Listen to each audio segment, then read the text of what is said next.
So we're talking to Sherin Khankan. Welcome to the How Can We podcast. Thank you. So glad to have you here. You are the first female Imam of Denmark. Yes. And you're an activist on Muslim issues regarding female integration and extremism. And you have written a lot of texts and also books discussing Islam and politics. Yes. So first of all, I'm sorry for my limited ability to understand Danish. No, that's no problem. And I told you I can speak Swedish. Jag pratar svenska. Jag vet, Ja. och det är inte ditt fel, det är mitt. But also this invites people to listen to this on a global scale, and I think that the issues we will be addressing is relevant to a lot more people than in Sweden and Denmark. Yes. But first of all, how are you? Alhamdulillah, I'm fine. It's Eid al-Adha right now. It's the celebration within the Islamic tradition. So today I'm going to celebrate with my 4 children and my parents. We're going to celebrate it. And what kind of celebration is that? What do you do? Eid al-Adha is it's like a celebration that we do after the pilgrimage to Mecca. And actually the historical background behind this Eid al-Adha, Adha means the sacrifice. So it's referring to the story in the Quran where Ibrahim is told to sacrifice his son Ismail. And the same story can be found in the Old Testament. Right, it's where Abraham is asked to sacrifice Isaac. So it's almost the same story, and it's a very beautiful story about trust, about trusting God, also when everything is absurd, because in this story, Allah tells Ibrahim that he will have a son who will be the father of a grand nation, the Muslims. And at the same time, he tells Ibrahim to sacrifice this very same son. So that's a paradox. And God does not lie. So how can that be? So the story is about all these paradoxes that we people meet in our lives, and having the willingness to trust God also when everything seems absurd, and also when we are really tested. And of course, this is a very extreme test that Allah is putting Ibrahim into. But he trusts God, and God sends an animal instead, and he sacrifices the animal. So I really like the story about paradoxes, because I think that paradoxes is a part of my life on so many different levels. And so being willing to trust when there's no hope, when there's no light. And I think that's very beautiful. And it also reminds me, actually of a Syrian woman that I saw on a poster when I was in Istanbul recently. I was in Istanbul giving a lecture, and I saw this exhibition with all these Syrian refugees who lost everything. And there was a specific woman who on this poster, she said that once I was in Syria and I had my family, my 4 children, my husband, my country, and she was a teacher. And she said, when I had all these things and my family with me, I never asked God, why me? And now when I lost everything, I do not ask Allah or God, why me? So this specific time reminds me always on this woman. It also gets me thinking on how we perceive messages and how we read, because what you're telling is a story that needs to be read in a metaphorical way. Yes. Right? Yes. So, but I would say that's a skill, to be able to read something and get the symbolic and metaphorical sense, and not always act upon the literal idea. Yes, I agree. I do believe that the Quran should be read sometimes as a metaphor. There are a lot of stories in the Quran, and they're actually very useful if you're able to transfer them and use them metaphorically as symbols of something that can happen in your own life. So, for instance, when I give a khutbah in the Maryam Mosque, I always try to do it very personal. I try to make the things that are universal more concrete and personal. And I also believe that some of the verses in the Quran are universal, and some of them needs to be interpreted according to our times and our societies. Right. That's where the reform part comes in, right? Yes. Let's talk more about that. But first of all, I would love to give our listeners and our viewers a little bit of background to who you are. So just please tell us how you decided on your faith, or how your faith decided on you, and also how you ended up as the first female imam, or as you call it, imama? Yes. In Imam. Denmark. Yes. Yeah. That's the feminine version of imam. Right. But before I answer the question, I would like to ask you, how are you? Oh, thank you. I know good is not a good answer to that, but I feel kind of exhausted in my body, but very filled up spiritually, like after a good marathon. Yeah. Yes. How did I become a female imam, or was that the question? Yeah. Also, like first of all, how did you find your spiritual path, and then because that's not the same thing, right? You can find your spiritual path. You can become a teacher, but also there's more to you than that. Like that's there's an activist part to you as well. Yes. I think that everything starts in the family. And I was brought up in a family with a Finnish immigrant mother and a father who is a political refugee from Syria. And they met each other in Denmark.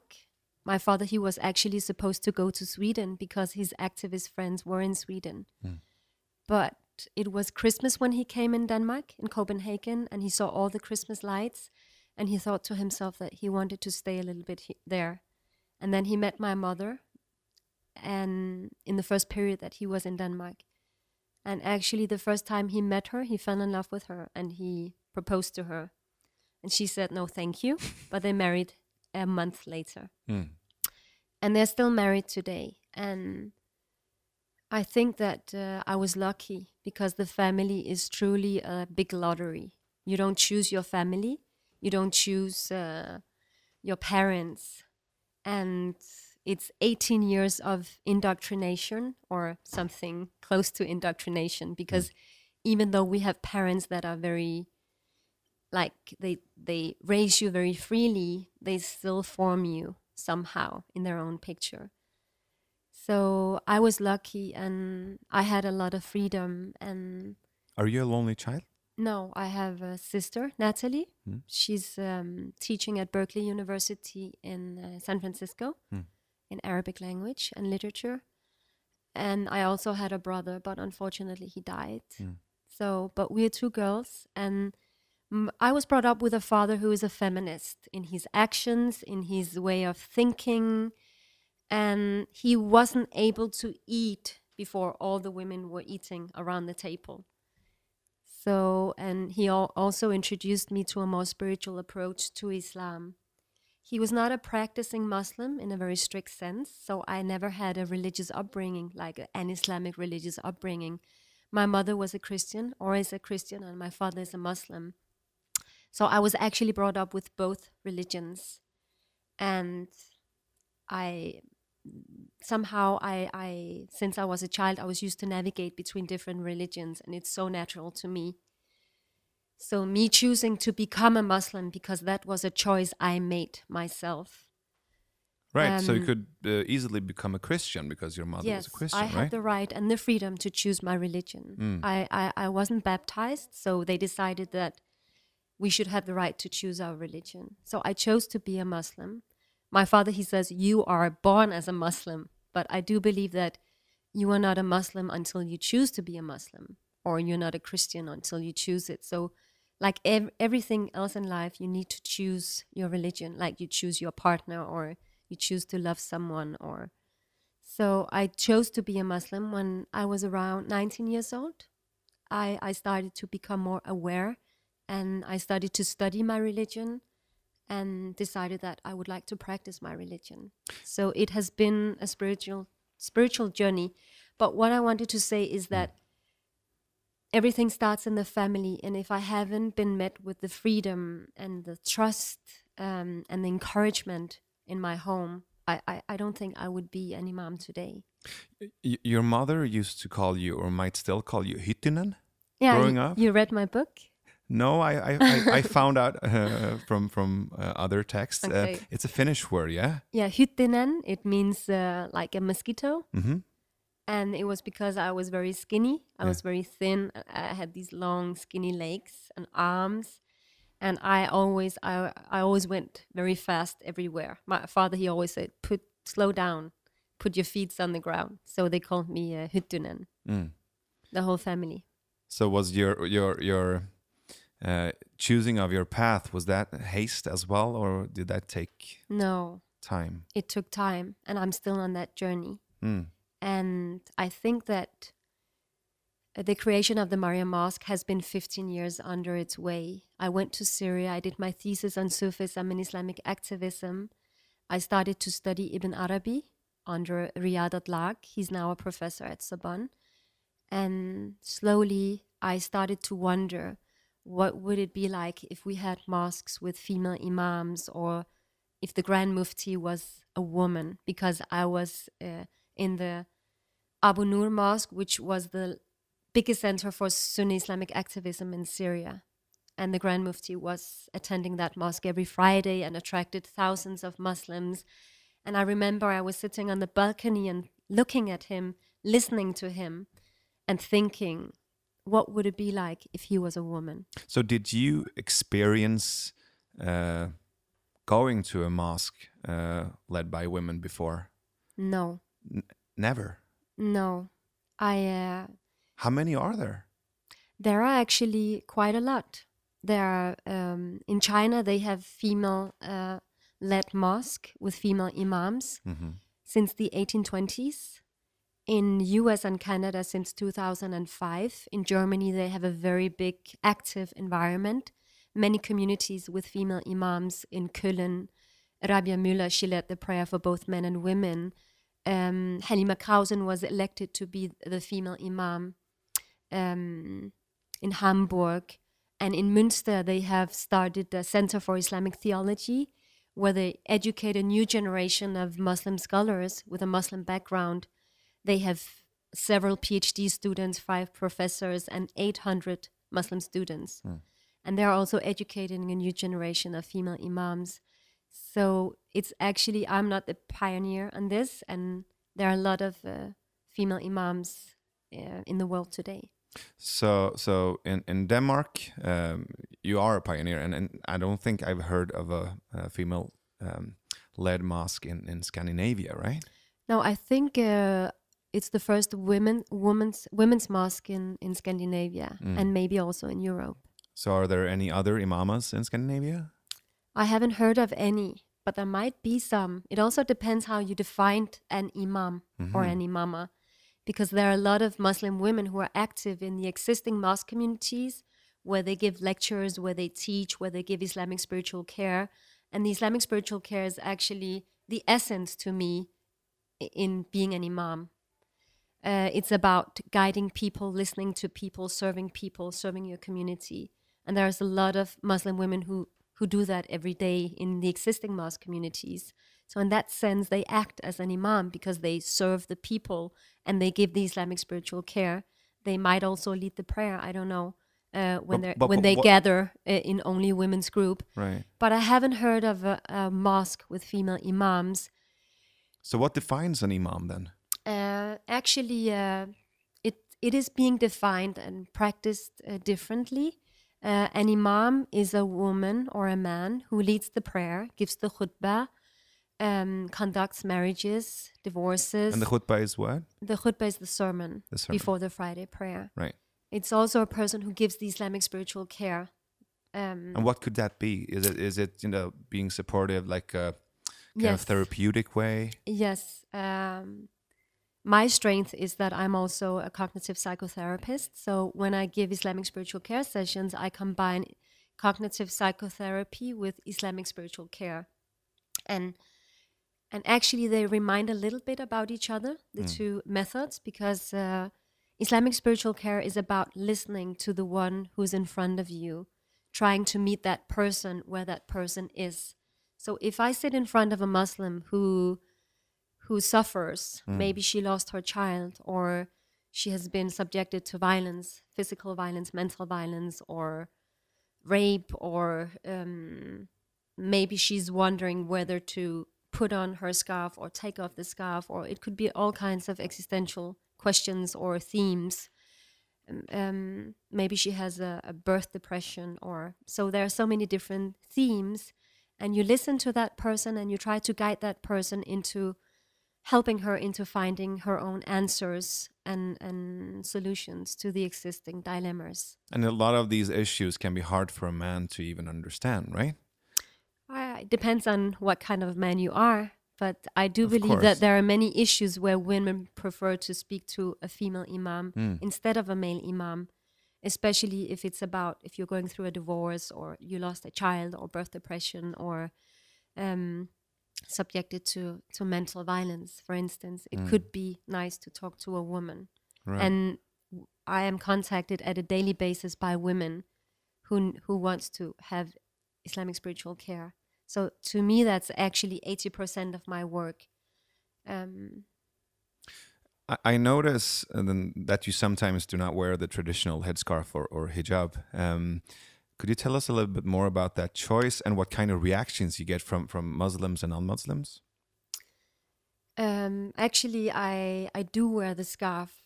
The way I dress, it's my interpretation of the scarf. All right. And I read it as a metaphor. There are two verses in the Quran about the scarf. One is a specific verse related to the wives of the Prophet, and the other one is more of a universal character. Mm-hmm. And it says, "O you believing woman, you should take your scarf and cover your chest." So, to me, the scarf is about sincerity towards your husband, towards your friends, towards your family, children, and God in the end. So it's about being sincere in the relationship that you find yourselves in. And Muslim women have different interpretation of modesty, of what it means to be a modest woman. And the way I dress is my interpretation of modesty. And I do believe that any woman should have the right to choose whether she wants to wear the scarf or not. So I will fight for any woman's right to wear the scarf or not to wear the scarf. Right. And it's also stated clearly in the Declaration of Human Rights that Muslim women, or people in general, have the right to practice their religion. We have freedom of religion. And you have the right to practice your religion in the private sphere and in the public sphere. Right. And what kind of reactions do you get? Because as you said, you interpret this metaphorically, but not all people do. And also there's a lot of opinions from Yes. non-Muslims, of course. I remember when I started the Mariam Mosque, and it turned out that I was one of the female imams in the mosque. I didn't plan it. I didn't plan for myself to be the female imam. It just happened slowly because I started to do all the things that an imam does. And people pointed at me. So, but I remember in the beginning, I didn't tell my father, and I didn't tell my ex-husband, who was my husband at that time. I didn't tell the two men in my life that I was going to be the female imam in the Mariam Mosque. They both thought that I would be the woman behind the mosque, that I would do the spiritual care, but they didn't know that I would be one of the female imams. And I remember that my father, he called me, and he had a text message from one of his families in Syria. And because the news went worldwide within a second, and we didn't know that, we didn't thought that it would. So he called me and he said, "I just got a message from a family member in Syria, and he's writing to me that you are a female imam in the Mariam Mosque." And he was very shocked, and he said that this is impossible and you have to withdraw that title immediately. You cannot call yourself a female imam.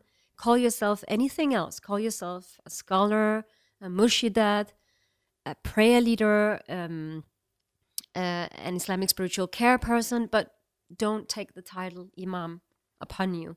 Because if you do, first of all, you have to wear the scarf all the time, and not only when you pray or lead the prayer.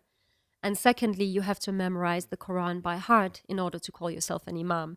So my father, who is a feminist, who all my life really supported me in everything, he was shivering, and he was upset, and he was scared. And I knew at that time that it was because he was worried. He was worried about what would happen, what could happen, what would be the consequences. So I just said, yes, Baba, I will. And of course, I didn't denounce the title. And for a month, we didn't speak a lot to each other. But then after a month, he slowly got used to it. And I tried slowly to tell him that this is actually not dangerous. And titles are important. Sometimes we need to take the title upon us.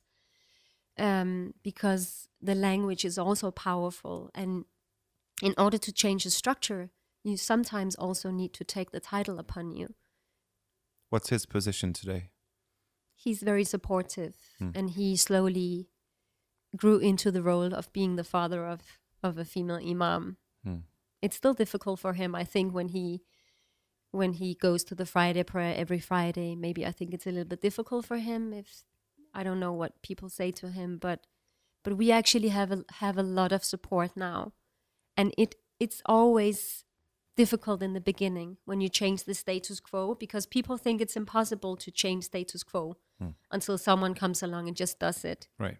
So we think that it's impossible. Even when I started the Maryam Mosque, I thought that how can we ever change these patriarchal structures? They are so rooted, deeply rooted in our societies, in the families, in our institutions, the religious institutions. And today it's very different. Now it's 2 years later since we started. And today I have realized that it is possible to create change, and we already did it at different levels. How do you handle yourself and what emotions and thoughts that come up when people are challenged or provoked by your interpretation of Islam or the Quran? Actually, I try not to focus on the opposition. I also try to be open to the opposition. So if the opposition is very rude or extreme, I do not focus on it.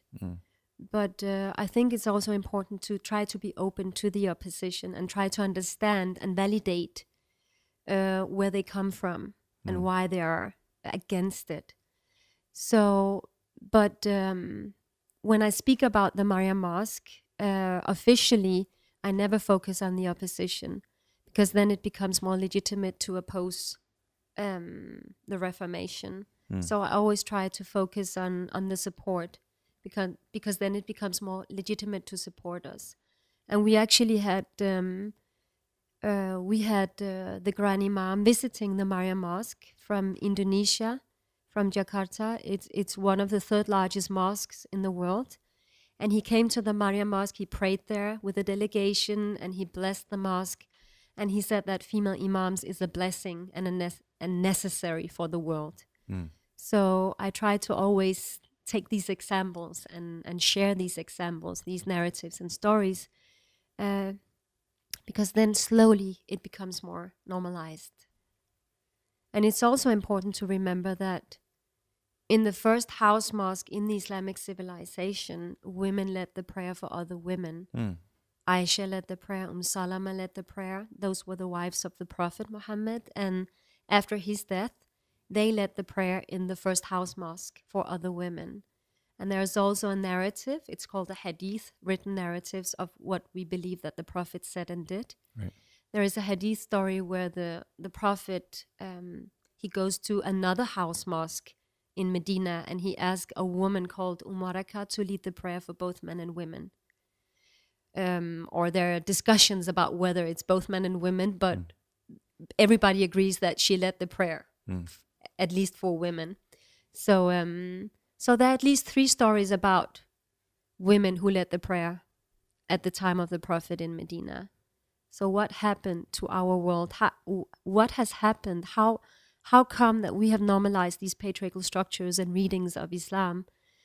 I think there are different reasons. First of all, when the second caliph came to power, Omar, he forbade women to lead the prayer for other women. So what time is this? It's after the death of the Prophet. He was the second caliph. So like Abu Bakr, I think he was 3 years in power. Yeah. So what year, do you know? It was, I don't remember the year right now. But we are in 600 something. Okay, right. So that's good. Mm-hmm. So, yeah, because Abu Bakr was 3 years in power, and then Omar came as the second caliph.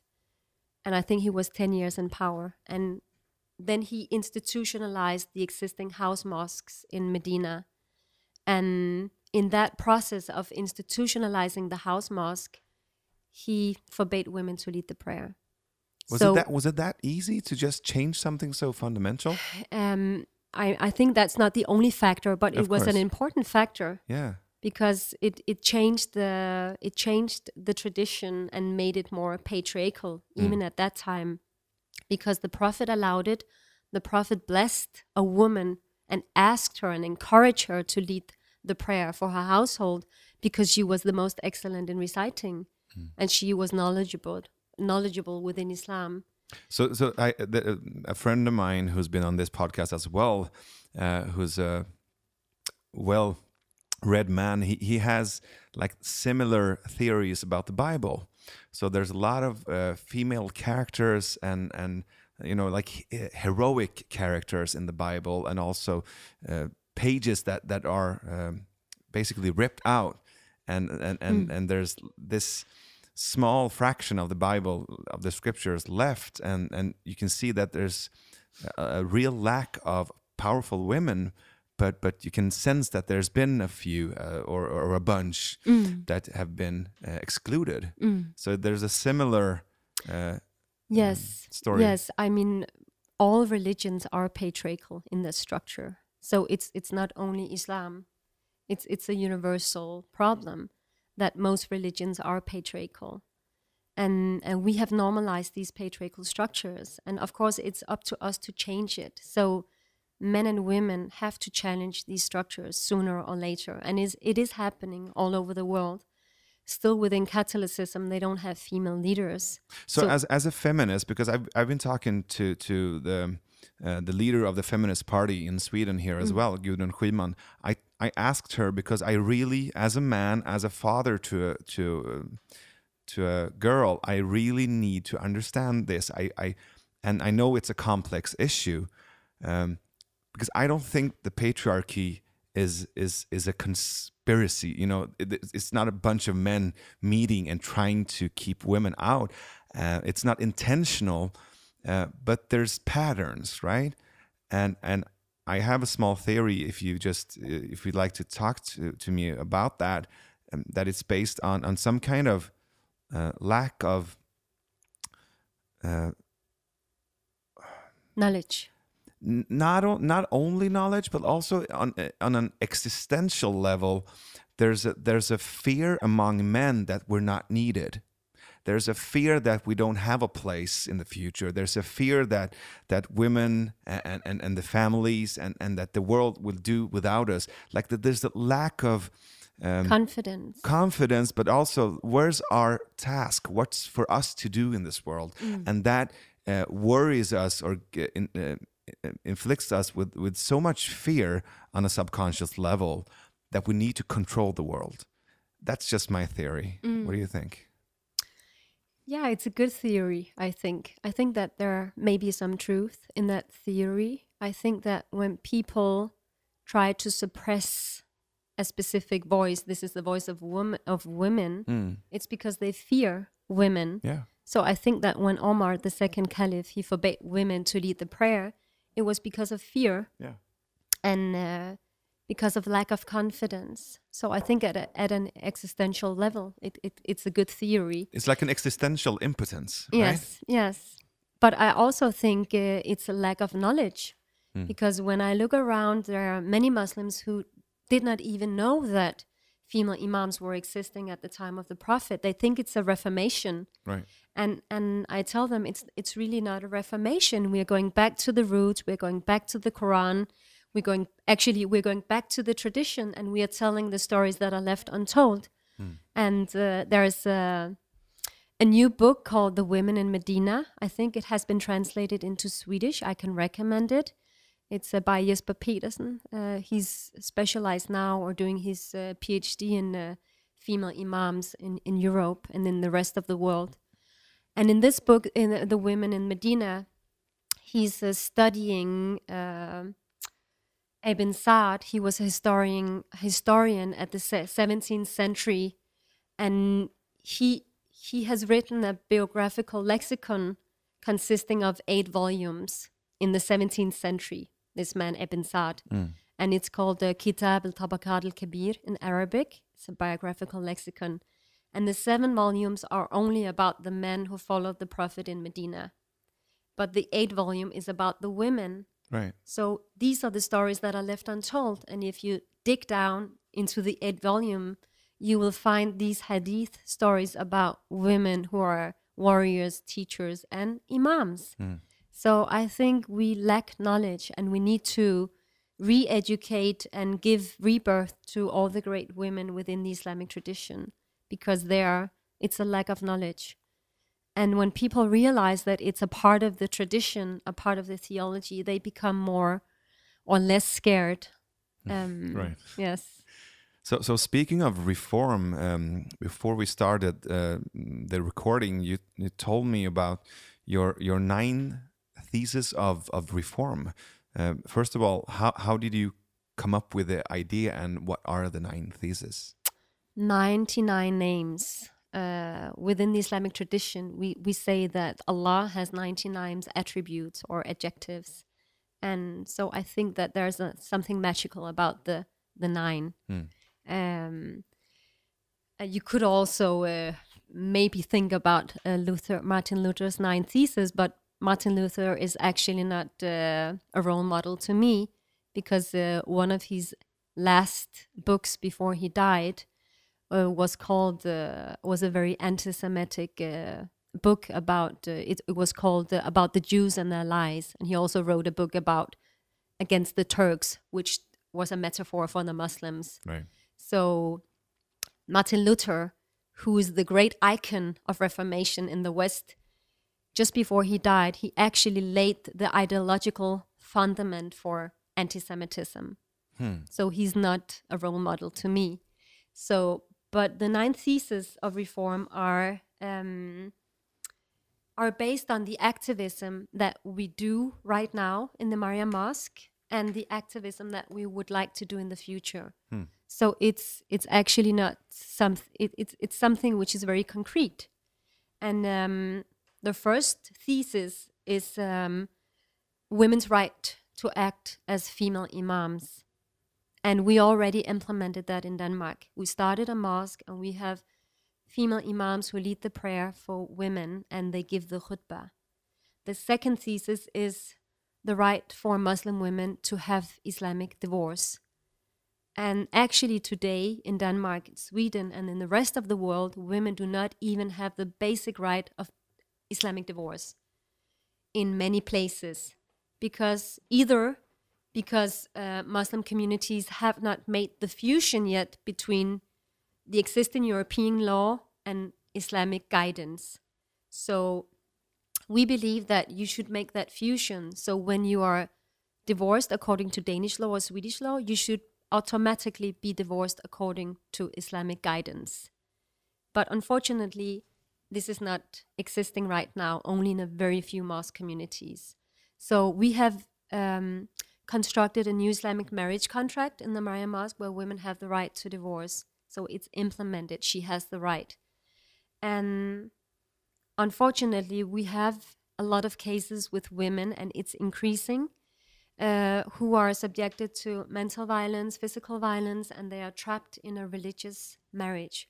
They are divorced according to Danish law, but they are trapped psychologically, religiously in an Islamic marriage because the husband refuses to divorce her. And to me, that's really absurd that we still today in 2018 do not have the basic right for Islamic divorce. So as a Muslim leader, as a spiritual leader, as an imam, you have the right. I mean, you are obligated to give women and men the same rights. And you should either make the fusion between Danish law or an Islamic guidance, or you should give women the right to divorce in the marriage contract so there won't be any mistakes. But isn't this also a case and a responsibility for the Danish government to act upon? I think it would be very easy for them, because right now we are applying to become a new Islamic faith community in Denmark. And we have to live up to certain conditions. And they could easily say that in order for you to be a new Islamic faith community, you should give women equal rights to men. Of course. But they don't. So this is also something that we work for. And in the Mariam Mosque, we give Muslim women divorce, and we are proud to do it. And we want to standardize our practice, and we want to encourage all Muslim leaders, not only in Denmark, but in the world, to change the marriage contract and give women their basic right of divorce, which is an Islamic principle that they took out of the contract. So we have so many practices that we have normalized that are patriarchal, that are not rooted in Islam. The third thesis is a little bit controversial, but it's Muslim women's right to marry whoever they want to marry. And that should also be a basic human right. Unfortunately, today we have a situation where Muslim men can marry non-Muslims, but Muslim women are not able to marry non-Muslims. So if you fall in love with, as a Muslim woman, if you fall in love with a non-Muslim, he has to convert if you are going to get the Islamic marriage contract or go through with it. So in the Mariam Mosque, we do interfaith marriages, and because it's very rare still and people do not know about it, or that there are different imams, different places in the world who does it, but it's not very, it hasn't been normalized yet. Is that only radical in the Muslim community, or also in the Christian community? I think that it happens within also other religions, not only within Islam. I mean, do you get a lot of protests from the Christian community for this as well? Yes. Yeah. No, we don't. Okay. Yes. What do you mean? I didn't understand the question. Sorry. No, I'm because the interfaith marriage principle affects both the Muslim and the Christian community. Yes. And you say this is kind of controversial or very controversial? It's controversial among Muslims, yeah, because today the practice is that you need to convert as a Christian man in order to marry a Muslim woman. So, and Tunisia is the only Islamic country who in 2017 November, they changed the law. So they allowed Muslim women to marry non-Muslims. Right. And it's backed up by a group of ulama, Islamic scholars, but it's the only Muslim country still. So still it's very new to many Muslims that this is a possibility. And in the Mariam Mosque, we believe that it's a basic Islamic right to choose your partner. We believe that there is an essence of gender equality in the Quran that we need to act upon. And we also believe that if the man is allowed to marry a Jew or a Christian, the woman is allowed to marry a Jew or a Christian, that the language in the Quran is universal. How about atheists? Yeah, I mean, I haven't had an opportunity. I haven't had a couple who came where the man was an atheist yet. It was Christians who really couldn't convert because they were Christians. But if you did? If a couple comes to me and there are two Muslims, I do not ask the Muslim man, how practicing are you as a Muslim? Do you pray 5 times a day? Are you Muslim at all or only by name? Are you a cultural Muslim or a practicing Muslim?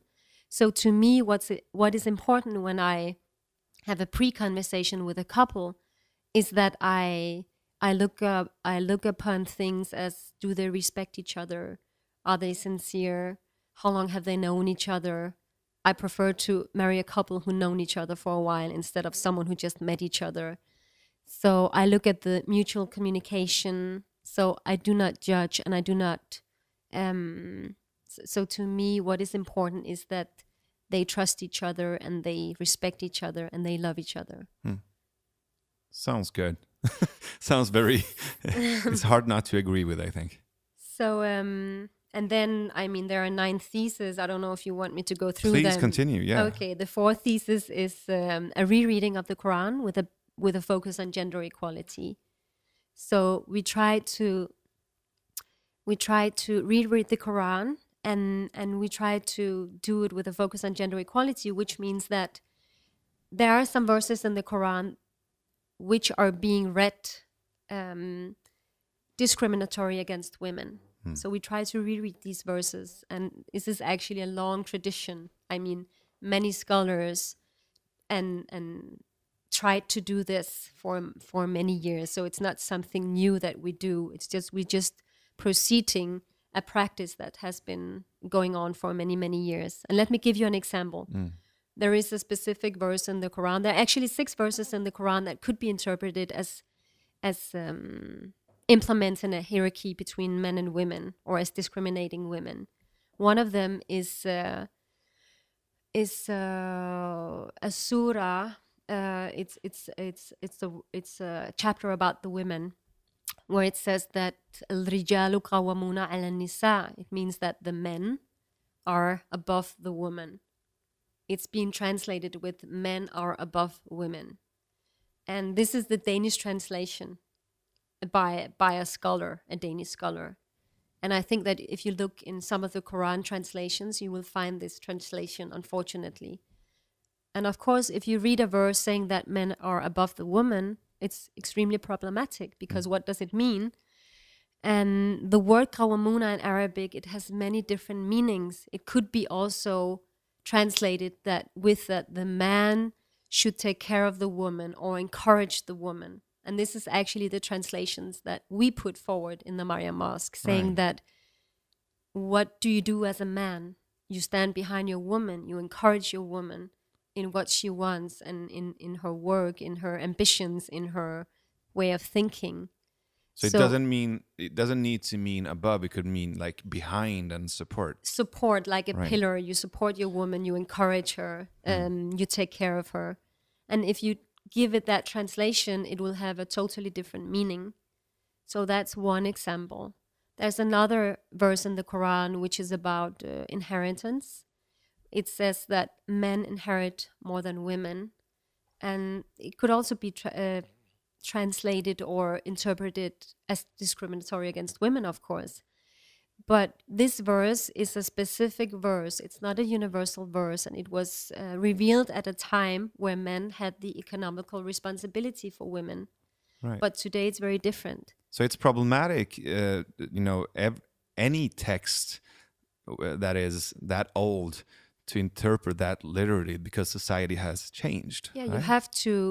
you have to look at it with new eyes. You have to look at it according to our times and our societies. And this is why Muslim scholars distinguish between verses that are universal and verses that are not universal, which you have to interpret. Which are time-specific. Yes. So you have to... today, women are economically independent, so the verse is not relevant in the same sense anymore. So these are some examples of how you can reread the Quran with a focus on gender equality, and it is very needed to do that, because the Quran is being used as a legitimacy for different actions and practices in the families and in our societies and in communities. Then we have a thesis about the fight against female genital mutilation. It's a new area to us, so it's I don't have much information about it, like statistically, but I know that it's going on in different countries. In Egypt and in African countries, it's taking place. And it's actually a quite huge number of girls who are being subjected to female genital mutilation. And we would like to fight against that in the future. But is that really a religious phenomena or cultural? No, it's cultural. Yeah. And it happens within Christian cultures. I've met Danish girls who has they have a Christian religious background, but they are also subjected to female genital mutilation. It's not a religious thing, it's a cultural thing. And it happens in different cultures and within different religions. And it has absolutely nothing to do with Islam. So there's nothing in the scriptures, nothing in the Quran about that? No, not at all. It's a barbaric tradition, unfortunately. Then we have the fight against Islamophobia, anti-Islamic rhetoric and propaganda. That's one of the theses. Also the fight against anti-Semitism. And Denmark has a growing anti-Islamic rhetoric and propaganda, and the same thing is happening in Sweden. So we are actually facing a challenge when it comes to how to combat the growing anti-Islamic rhetoric. And this is something that it's one of our pillars in the Mariam Mosque. And the fact that we went worldwide gives us a great opportunity to fight the growing anti-Islamic rhetoric and propaganda, because we try to write new narratives and we try to change these existing narratives about what Islam is. Sometimes I sense that there are, it's hard to know when the critique against Islam is needed to create reform, and when it's Islamophobic. Can you recognize that notion? So sometimes it's critique that it's motivated and necessary for Islam to reform, and sometimes it's just lack of knowledge or prejudice. I don't think it's difficult to distinguish between criticism and between propaganda. All right. There's a huge distinction between criticism and propaganda, because criticism is important, and criticism is a part of our Islamic tradition and theology and history. Muslim scholars have always within the history debated whether God existed, whether Maryam was a prophet or not a prophet. So we have discussed and debate almost any theme within the religious tradition. It's not something new, and it's not something which is condemned. Many years ago, they discussed whether a woman could be a female imam, so it's not a new discussion. It has been under discussion. 3 out of 4 law schools allows female imams who lead the prayers for the women. So all these discussions about Islamic feminism, about the existence of God, about many things, these are not new discussions, and criticism is really an Islamic principle. But there's a huge difference between criticizing something or having a more critical approach to the interpretation, understanding of the Quran, and then propaganda. Anti-Islamic rhetoric and propaganda are characterized by the fact that you generalize. So when you generalize a group of people or give them very distinctive negative characteristics, this has nothing to do with criticism. This is propaganda. Right. So we need to make that distinction. Mm-hmm. I agree. And then one of the last theses is promoting Sufism. And Sufism is the spiritual path within Islam. Sufism is not a new phenomenon. I believe that the Prophet Muhammad was a Sufi.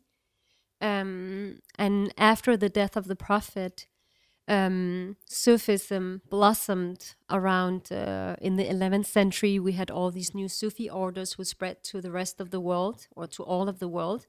We had the first Sufi community in England in the 17th century, and it spread also to Europe and to Denmark and Sweden through literature, poetry, people who converted, and it's a more mystical dimension, right? Also, it helps the metaphorical reading of the Quran. It does. It is a more mystical, spiritual interpretation of Islam, where you're very focused on the higher spiritual meanings behind the rituals, behind your actions.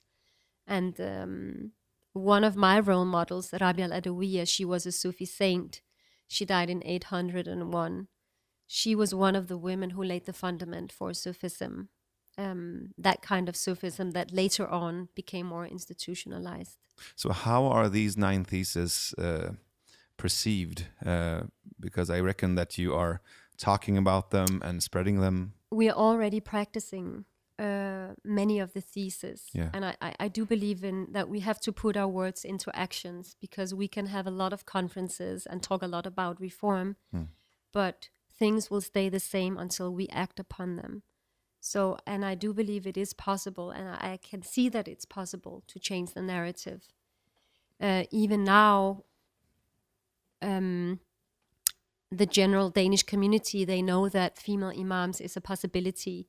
So it's hard to hold on to the narrative that Islam is a barbaric, female suppressive religion when they can see women taking the lead and creating a mosque and disseminating more spiritual readings of the Quran with a focus on gender equality. You cannot hold on to the narrative that it's a suppressive religion when you can see women liberating themselves through the religion, with religion as the tool.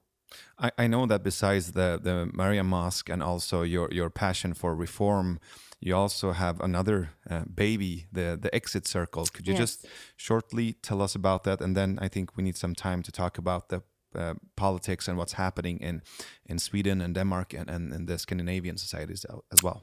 Yes. In 2014, I established an NGO called the Exit Circle against mental violence, emotional abuse, and social control. So we have today 7 self-help groups in Denmark, in different cities in Denmark, and each self-help group, they meet once a week, 2 hours. And I facilitate 3 groups in Copenhagen. And we just developed our groups also to include men and boys. Right. Because they're also subjected to mental violence. Mental violence or psychological violence is the hidden violence. It doesn't leave any bruises on your body. So because of this, it's very easy to normalize the emotional abuse or the mental violence, both for the victim, but also for the aggressor. Because you can walk out of the door every day and you can look perfect and you can lead a perfect life. Nobody will notice that you're subjected to mental violence. And I realized that it's actually, it's something that, it's a plague. You will find it in so many families that you wouldn't imagine that it could exist. Mental violence is within all communities, within all religions, within all environments. And what are the consequences, or how do you define mental violence? It's when somebody criticizes you, isolates you, ignores you, threatens you, is talking to you in a verbal abuse. It could be sexual violence. If you're subjected to physical violence, you're always subjected to mental violence because, of course, but you could be subjected to mental violence without being subjected to physical violence or sexual violence, economical violence or material violence. Right. And psychological violence or abuse can happen, of course, in the family. It can happen in marriages, relationships, friendships, in schools when people are bullying each other. That's also a kind of mental violence. At working places, so it can happen in many different environments. And the consequences of mental violence is really dangerous. It's just as dangerous as physical violence. And because it slowly it slowly destroys your identity, your self-esteem, and your ability to act. Many people who are subjected to mental violence, they slowly use their ability to act upon what is happening. So slowly they develop a submissive communication and behavior, and the limits slowly becomes more and more, what do you call it? It normalizes. Yes, it normalizes. There's so much I really need and would love to talk to you about, but we have limited time today. If we look at the situation in Sweden, we we have an upcoming election for the Swedish parliament on September 9th. And the tendencies are not only limited to Sweden or the Scandinavian countries, but just let us have a little bit of focus on what's happening in Sweden and Denmark. What are your thoughts on the current state of Swedish politics and the development of Sweden, to your knowledge? I always thought of Sweden as a more open-minded country, as even more open-minded than Denmark. And I always looked at Swedish policy from outside to be more embracive. Sweden took in a lot of Syrian refugees, and compared to Denmark, I mean, I feel so shameful because we took so few refugees from Syria. And so at many levels, I think that Sweden is a step ahead. But I also realized that you have a lot of challenges with the growing anti-Islamic rhetoric and propaganda and Islamophobia. And some people say that it's because of your embracive politics that now you have the reaction.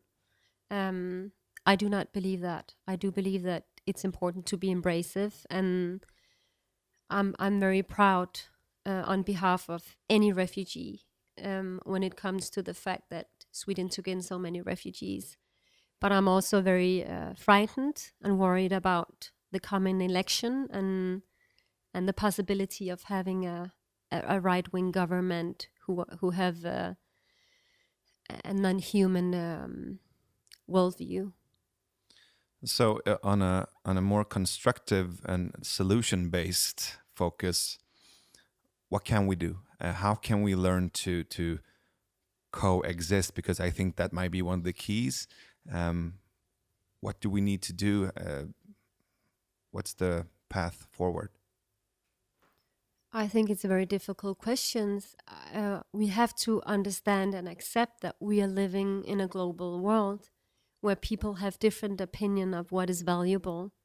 And I think that the debate about Islam, both in Sweden but also in Denmark, is based on fear. And it's based on it's based on fear, and it's based on sentiments. So how do you tackle that? Because fear and sentiments always trumps logical thinking. And so the debate about Islam in Sweden is based on threat arguments, and these threat arguments are based on fear. So if a person tells you that I'm afraid, I fear Islam, or I fear the future, what will you tell this person? I do believe that the meeting face to face is the best way to deconstruct the fear. So I think that what you do with this program is really excellent, because you are meeting people face to face, and you are meeting people that you disagree with, and it's actually the best way to deconstruct fear. It's the meeting face to face. But I also think the possibility of and the necessity of reform is something that we need to address in Sweden as well. The job, the work that you are doing, trying to read and trying to interpret what is important to you, the values that you have, but also connect that to modern society. Yes. It's not black or white. It's not the existence or non-existence of Islam. It's the how existence, yes, and the how coexistence of Islam and the secular society. Yes. We have a growing number of Islamists who believe that the Quran is they believe in a caliphate, or they dream of a caliphate, or they construct, manipulate dichotomies between Islam and the West, Christians and Muslims. And I think it's very important within the Muslim communities to challenge any manipulated dichotomy. This is something that we have to do. Right. And we can do it at different levels. I do believe that the future belongs to women, in the sense that we need a new generation of educated female imams in the West who can challenge the patriarchal structures within religious institutions, who can challenge the patriarchal readings of Islam that affects our societies, but we also in need of men who can join that revolt. So I also think, as we said before, I don't think that men who feel safe, men who have a sense of belonging and an existential purpose, I don't think that men who feel that they're needed and have a better sense of confidence, I don't think they have the same fears and the same need of control. Yeah, I agree with you. And it's really one of the most important thing as a leader is to include your minorities. So if you don't feel at home, if you don't feel safe, if you don't feel as you are a part of the community, I mean, there is a tendency that you can become very lonely and of course dangerous, because you have nothing to lose. Everybody wants to be a part of a community. Everybody wants to be a part of a safe family. It's an essential need in every human being. So we have to find a way to include our minorities, and the way we speak about our minorities is extremely important. Like when we had the last Eid al-Fitr, not Eid al-Adha, but the other Eid after Ramadan, the English Prime Minister, she went out and she gave a talk to the Muslim community in Britain. And she said that I'm very proud of you and you contribute so well to our country. And she spoke of them as they were a part of this community. Right. She said, we need you and we trust you and you are part of us.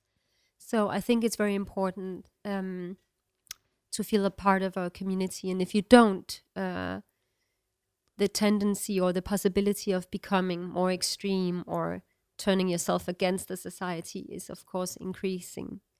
You've been addressing it, I think, all along the conversation, but finally, we always invite our guests to give our viewers and our listeners 3 tips or advice. What would you like to share? Advice on what? On the topic we've been discussing. How can we, something maybe that we can act upon together? I do believe that interfaith marriages is the future. And I'm not telling people out there to marry across religions or cultures or national identity, but I do believe there is so much potential in the meeting between 2 people who are different. So my first advice or guidance would be to go out there and find someone that who's foreign to you at some level, and be curious and learn something new. So to be curious and to be willing to learn something new, whether it's through an interfaith marriage or a friendship or meeting someone you disagree with, I think that's very important.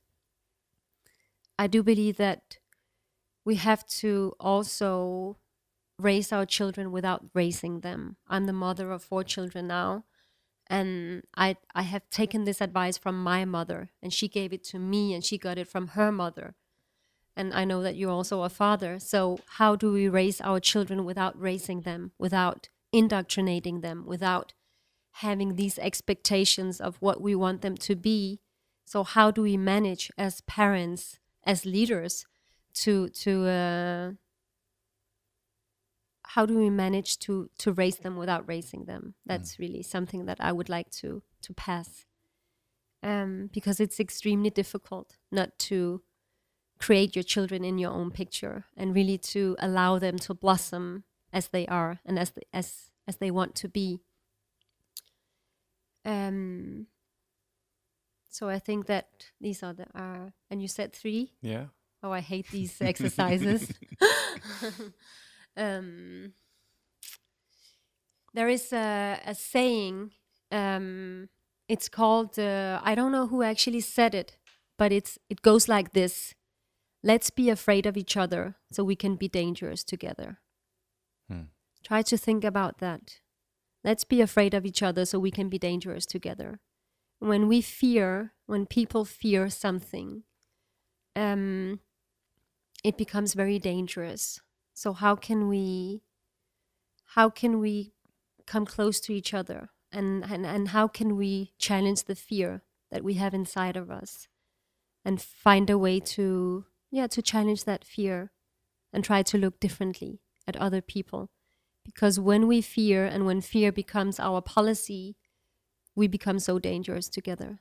So how do we challenge that fear, and how can we face the fear and look at it?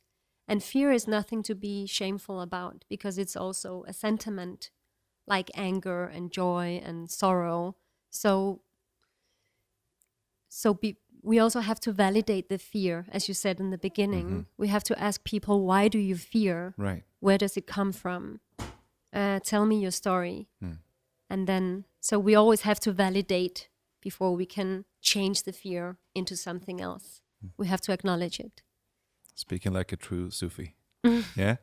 Finally, who would you like us to invite to the podcast?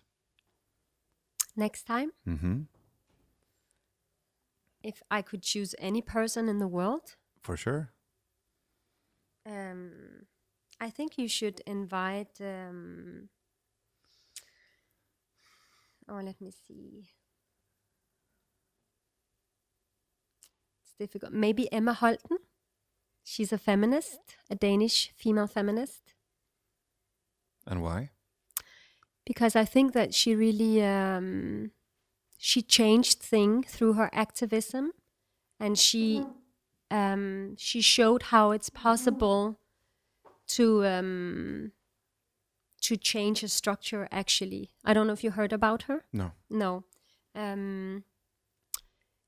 Some years ago, it's actually quite some years ago now, but some pictures were taken by her. It was her boyfriend at that time who took some pictures of her. It was a private setting.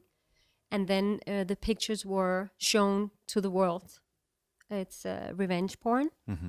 And she went through hell because the pictures were distributed to the whole, to many places in the world.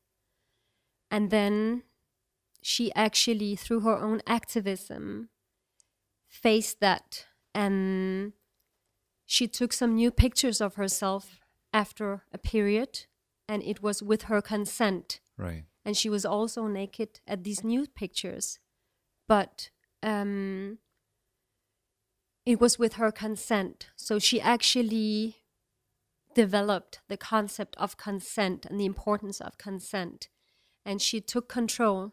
So somehow she turned the whole thing that she was involved in, and she turned it into something that that she was in control with, and she put the concept of consent on the world map through her own activism, and I think that's really something to be proud of. Right, we'll check her out. Thank you so much. You're welcome. Thank you, Sherin, for this conversation. I really hope that you continue your important work. Thank you. And I really hope to see you and to talk to you again. Thank you for inviting me. Thank you so much. Thank you.